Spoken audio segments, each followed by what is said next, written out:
Out of My Mind, Chapter 4. Doctors. Where do I start? Doctors really don't get me.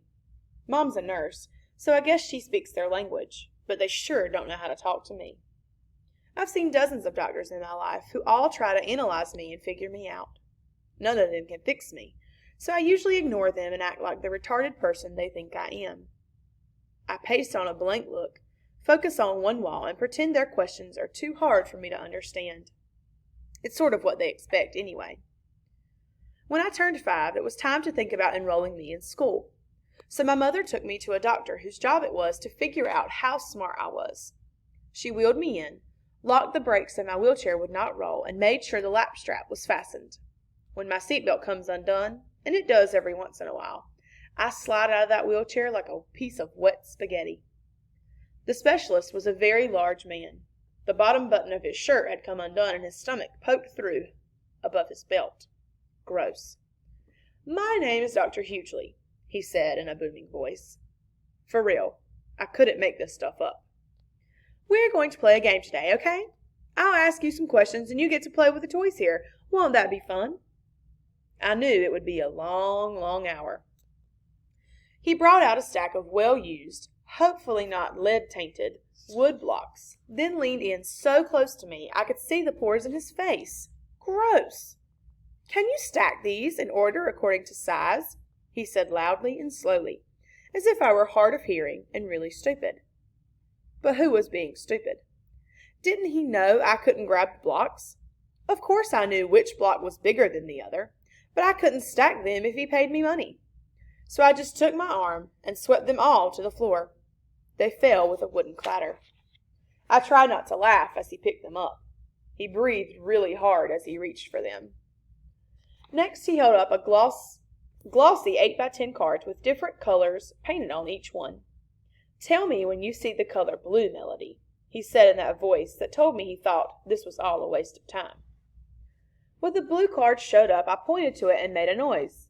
"Buh!" I said. "Marvelous! Tremendous! Stupendous!" he shouted. He praised me like I had just passed the test to get into college. If I could have rolled my eyes, I would have. Then he showed me green, so I kicked and made a noise, but my mouth couldn't make the G sound. The doctor looked disappointed. He scribbled something on his clipboard, pulled out another stack of cards, then said loudly, "I'm going to ask you some questions now, Melody. These might be hard, but do your best, okay?" I just looked at him and waited while he placed the first set of cards in front of me. Number 1. Which of these is not like the other? Did he get this stuff from Sesame Street? He showed me pictures of a tomato, a cherry, a round red balloon, and a banana. I know he was probably looking for the balloon as the answer, but that just seemed too easy. So I pointed to the banana because the first 3 were round and red, and the banana was not. Dr. Hughley sighed and scribbled more notes. Number 2, he said. He showed me 4 more cards. This time there were pictures of a cow, a whale, a camel, and an elephant. Which animal gives birth to a calf? Now, I watch Animal Planet all the time. I know for a fact that all the animals he had pictured there had babies called a calf. I thought doctors were supposed to be smart. What to do? I hit each picture slowly and carefully, then did it once more just to make sure he understood. I don't think he did. I heard him mumble cow as he wrote more notes. It was clear he was giving up on me. I noticed a copy of Goodnight Moon on his bookshelf. I think it was written in Spanish. It was called Buenas noches, Luna. That would have been fun to look at, but I had no way of telling him I'd like to see the book. After watching Sesame Street and Dora the Explorer a million times and sitting for hours watching the Spanish channels, I could understand quite a bit of Spanish if it was spoken slowly enough, and at least enough words to read the title of that book.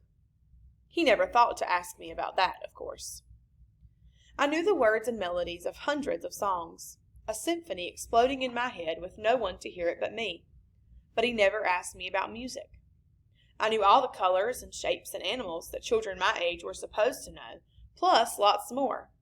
In my head, I could count to 1,000, forward and backward. I could identify hundreds of words on sight, but all that was stuck inside.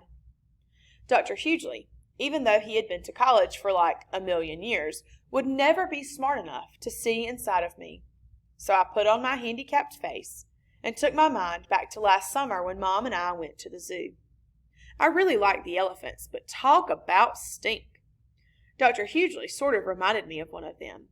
My mom and the doctor had no idea why I was smiling as we rolled into the waiting room while he wrote up his evaluation of me. It didn't take long. I'm always amazed at how adults assume I can't hear. They talk about me as if I'm invisible, figuring I'm too retarded to understand their conversation. I learned quite a bit this way. But this conversation was really awful. He didn't even try to soften the news for my mom, who I'm sure felt like she got hit by a truck. He began by clearing his throat. "Miss Brooks," he said then, "it is my opinion that Melody is severely brain damaged and profoundly retarded." Whoa.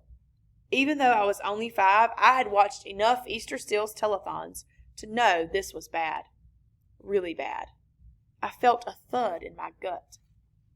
My mom gasped, then said nothing for a full minute.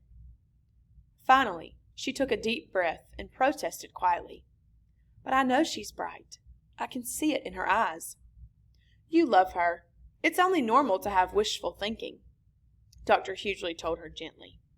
"No, she has a spark. More than that, a flame of real intelligence. I just know it," my mother insisted, sounding a little stronger. "It takes time to accept the limitations of a beloved child. She has cerebral palsy, Miss Brooks."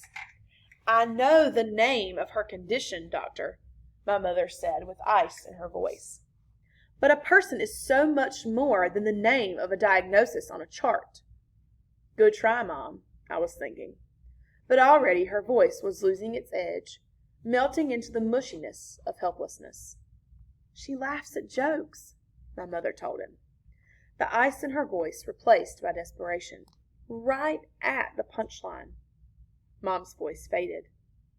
What she was saying sounded ridiculous even to me, but I could see she just couldn't find the words to explain her gut feeling that I had some smarts stuck in here. Dr. Hughley looked from her to me. He shook his head and then said, "You're lucky she has the ability to smile and laugh, but Melody will never be able to walk on her own or speak a single sentence. She will never be able to feed herself, take care of her own personal needs, or understand anything more than simple instructions. Once you accept that reality, you can deal with the future." That was just plain mean. My mom hardly ever cries, but she did that day. She cried and cried and cried. Dr. Hughley had to give her a whole box of tissues. Both of them ignored me while she sobbed, and he tried to find nice words to say to make her feel better. He didn't do a very good job. Finally, he gave her options. "You and your husband have several decisions to make," he told Mom. "You can choose to keep her at home, or you can send her to a special school for the developmentally disabled. There aren't many choices here locally." Where do they get those almost pleasant-sounding phrases that describe kids like me? Mom made a sound that could have been the mewing of a kitten. She was losing it. Dr. Hughley continued, "You could also decide to put Melody in a residential facility where she can be cared for and kept comfortable." He pulled out a colorful brochure with a smiling child in a wheelchair on the cover and handed it to Mom. I trembled as she took it.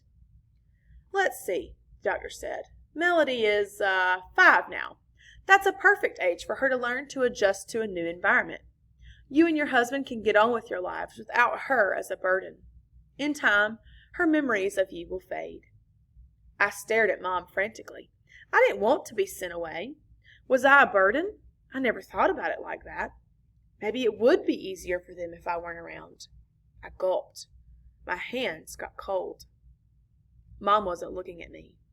She was staring daggers at Dr. Hughley. She crumpled up the tissue she held and stood up. "Let me tell you something, Doctor. There is no way in heaven or hell that we will be sending Melody away to a nursing home." I blinked. Was this my mother? I blinked again, and she was still there, right up in Dr. Hughley's face. She wasn't finished. "You know what?" my mother said as she angrily hurled the brochure into the trash can. I think you're cold and insensitive. I hope you never have a child with difficulties. You'd probably put it out with your trash. Dr. Hughley looked shocked. And what's more, she continued, I think you're wrong. I know you are. Melody has brains hidden in her head that you'll never have, despite those fancy degrees from fancy schools you've got posted all over your walls. It was the doctor's turn to blink. You've got it easy. You have all your physical functions working properly. You never have to struggle just to be understood. You think you're smart because you have a medical degree? He was wise enough to keep his mouth shut, and ashamed enough to lower his head. Mom was on a roll. You're not so intelligent, sir. You're just lucky. All of us who have all our faculties intact are just plain blessed. Melody is able to figure out things, communicate, and manage in a world where nothing works right for her. She's the one with true intelligence. She marched out of his office then, rolling me swiftly through the thick doors. In the hall we did a quick fist bump. Well, the best I could manage. My hands were no longer cold.